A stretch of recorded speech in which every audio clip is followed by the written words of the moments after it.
away quickly. I've escaped. So there I was.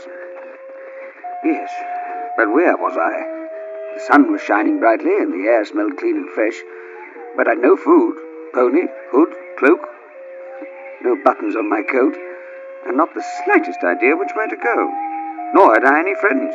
I was still quite alone. So, trusting to his luck, which hadn't been too good up to then, Bilbo took off the magic ring and began to walk in the first direction his fancy dictated. As he wandered on, the sun began to sink behind the mountain. Good heavens, the sun sets in the west, so I must be to the east of the misty mountains. I must have walked right through them, right to the edge of the land beyond.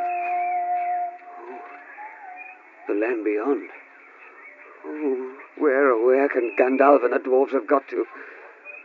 Oh, perhaps now that I've got the magic ring, I ought to go back into those horrible tunnels and look for them. Yes, there's nothing else for it. I must go back. What's that? Voices? Coming from behind those bushes. I'll creep nearer. See who they are. They might be friendly. Goblins fighting and fighting in the dark. Everybody falling over bodies. Oh, thank goodness it's the dwarves. Nearly chopped off my head with lamb's rings. And trying to stabbing here, there, and everywhere with orcs.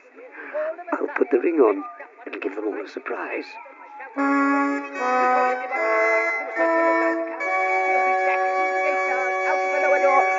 Skelter down here. Without the burglar confiscating. Here I am. Look! There he is. Mr. Baggins, Where did you get to and where did you spring from? Yeah, well, that's a little secret. I told you there was a lot more in our burglar than you guessed. Tell us your adventures, Bilbo. What happened to you after we lost you? How did you get to this spot? Well, you see, after I fell No off Balin's back, time now. We must be getting on. The goblins will be out after us in their hundreds when night falls, and already shadows are lengthening. Oh, very well. You can tell us your tale on the march, Bilbo. Yes. Well, As they plodded onward, the dwarves plied Bilbo with question after question about his adventures. He told them over and over again everything he could remember. except about the finding of the ring.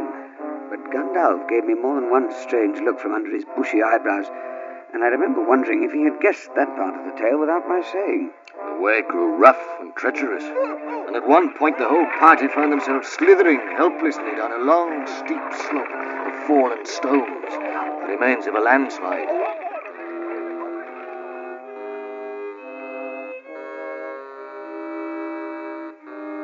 The sun had long gone down behind the mountains.